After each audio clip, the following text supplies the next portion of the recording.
ഗുലാനെ, ഗുലാന്റെ അപ്പം കൊണ്ടുവരുന്ന ആലോചനകളൊക്കെ ഗുലാം വേണ്ട വേണ്ട എന്ന് പറയുന്നതിന്റെ കാര്യം എനിക്ക് പിടികിട്ടി. അങ്ങോട്ടേക്ക് നോക്കൂ, അങ്ങോട്ടേക്ക് നോക്കാൻ ബുദ്ധിമുട്ടുള്ളവർ ഇങ്ങോട്ട് നോക്കിയാലും മതി. കൂടെ ഇതാരീ മഞ്ഞ ഷർട്ട് കിട്ടും. അലൻ ജോസ് അല്ലേ? അലിയേട്ടന്റെ ആൻസി. ഗുലാൻ ആളൊരു ഭീകരനാണല്ലോ. എന്റെ നഖം തൊട്ട് മുടി വരെ തീ പിടിച്ചിരിക്കുക. ഒറ്റക്ക് ഞാൻ കത്തില്ലാട്ടോ.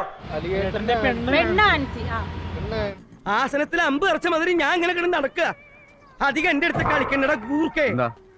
എന്നാലും എന്റെ പൊട്ട നീ ഇതെങ്ങനെ? ഞാൻ ട്രൈ ചെയ്തിടാ ട്രൈ. എന്റെ ട്രൈ കണ്ട അവള് വീണു. റിയൽ ആയിട്ടെങ്കിൽ ചേരുന്നുണ്ട് നല്ലപോലെ. ഞാൻ വന്നു രമണൻ സാറിന് ഞാൻ വന്നു. അലുവേ മത്തിക്കറിയും പോലെ നല്ല ബെസ്റ്റ് കോമ്പിനേഷൻ. എന്തെങ്കിലും സാധ്യത ഉണ്ടോ കല്യാണം കഴിക്കാൻ? നടക്കുന്ന കേസ് വല്ലതും ശ്രമിച്ചാ പോരെ ദാസ. ഞാൻ കാണാൻ നിന്നെ പോലല്ല, കുറച്ചുകൂടെ സുന്ദരനാണ്. അവളുടെ അച്ഛനോട് പറയും എനിക്ക് ഇയാളെ തന്നെ മതിയെന്ന്. അപ്പുകുട്ട ചോരയാണ് കണ്ടിരിക്കുന്നത്. അവളെ നിനക്ക് തന്നെ കിട്ടുന്ന ലക്ഷണമാണ്. എന്തെങ്കിലും കെമിസ്ട്രി വർക്കൗട്ട് ആവുന്നുണ്ടോ അല്ലെന്റെ കൂടെ ഇരുന്നിട്ട്? നായരേട്ടാ വെറുതെ അതും ഇതൊന്നും പറയണ്ടോ. ആളുകൾ കേട്ടാ നേരാന്ന് വിചാരിക്കുന്നില്ലടാ. എനിക്ക് ഗോവിന്ദൻകുട്ടി ആദ്യം കണ്ടപ്പോ മുതലേ ഇഷ്ടമാ. എന്തിഷ്ടം? പ്രേമം. അല്ല എനിക്ക് ഇഷ്ടമാണ് ആളെ ശരിക്കും. എനിക്കും ഇഷ്ടമാണ്, കല്യാണം കഴിക്കാൻ തയ്യാറുമാണ്. അപ്പൊ നിങ്ങളെ ഷോർട്ട് ഫിലിമിന് മാത്രമല്ല ഇത് നേരിട്ട് കാണുമ്പോ നല്ല കെമിസ്ട്രി ആട്ടോ.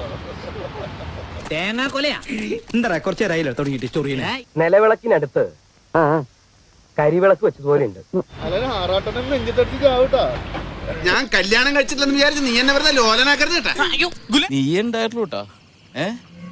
ശശി നീ മാത്രം ഉണ്ടായുള്ളൂ കേട്ടാ. ഞാൻ ഇങ്ങനെ കല്യാണം കഴിക്കാതെ പെര നിറഞ്ഞു നിന്ന് പോയേ ഉള്ളൂ. ഉള്ള മൂടും പോയി. കല്യാണ കാര്യത്തിൽ നീ ഇങ്ങനെ ഒരു ഉഴപ്പ് കാണിക്കരുത്. ഉഴപ്പോ? ഞാനോ?